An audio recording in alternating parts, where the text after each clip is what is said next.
मैं सोच रहा था कि अगर ये दंगाई यूपी में होते तो मेरा बुलडोजर इनको रौंद करके सब ठीक कर दिया होता।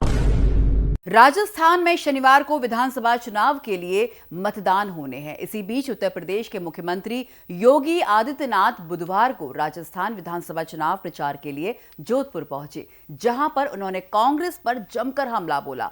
उन्होंने जहां कांग्रेस पर तुष्टीकरण की राजनीति करने का आरोप लगाया, तो वहीं बुलडोजर का जिक्र करते हुए कहा कि जिस तरह जोधपुर में दंगाई तलवारें लहरा रहे थे, अगर यूपी में ये होता तो मेरा बुलडोजर इन्हें ठीक कर देता।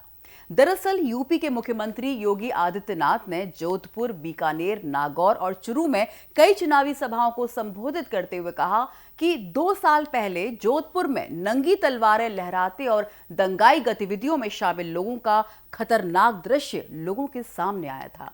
अगर ये दंगाई उत्तर प्रदेश में होते तो बुलडोजर उन्हें कुचल देता, लेकिन राजस्थान सरकार इस पर चुप रही। और वहीं आगे सीएम योगी ने कहा कि यूपी में हम जानते हैं कि ऐसे लोगों से कैसे निपटना है, लेकिन बड़ी बात यह है कि कांग्रेस सरकार ऐसे लोगों पर चुप क्यों थी और हम कब तक कर्फ्यू और दंगों की ऐसी घटिया वोट बैंक की राजनीति को जारी रखने देंगे। योगी आदित्यनाथ ने तुष्टीकरण का आरोप लगाया। योगी आदित्यनाथ ने इस दौरान 2014 से पहले की कांग्रेस सरकार पर हमला किया और कहा, कांग्रेस की सरकार यही बात तो कहती थी कि देश के संस्थानों पर पहला अधिकार मुसलमानों का है, तो फिर देश का नागरिक कहां जाएगा, गरीब कहां जाएगा, हमारा वनवासी आदिवासी कहां जाएगा, पिछड़ी जाति के लोग कहां जाएंगे, युवा और महिलाएं कहां जाएंगी, गरीबों के लिए चलने वाली कल्याणकारी योजनाएं किस प्रभावी तरीके से की जा रही हैं, ये कोई सोच सकता है।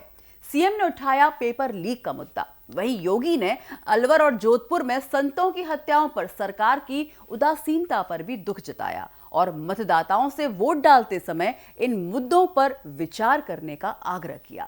उन्होंने पेपर लीक के मुद्दे को भी उठाया और लोगों को याद दिलाया कि कैसे विधानसभा चुनावों में कांग्रेस की जगह बीजेपी को लाकर लोग ऐसी चीजों का अंत सुनिश्चित कर सकते हैं। मैं सोच रहा था कि अगर ये दंगाई यूपी में होते तो मेरा बुलडोजर इनको रौंद करके सब ठीक कर दिया होता।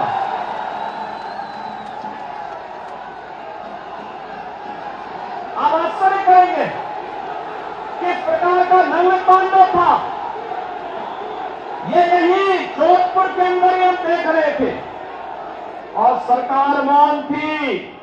ये वोट बैंक के नाम पर अराजकता फैलाने की चोट कब तक होगी, और यही कहने के लिए आज भाइयों बहनों मैं आपके पास आया हूं कि राजस्थान में मौजूदा सरकार भाइयों बहनों ये सुरक्षा भी नहीं दे सकती, ये सम्मान भी नहीं दे सकती, गरीबों का कल्याण भी नहीं कर सकती, विकास की योजनाओं को भी लागू नहीं कर सकती और आपकी आस्था को भी सम्मान नहीं दे सकती। सीएम ने आगे कहा कि पीएम मोदी राजस्थान के लिए जो पैसा भेजते हैं वो जयपुर में ही वितरित हो जाता है और पात्र लाभार्थियों तक नहीं पहुंचता है।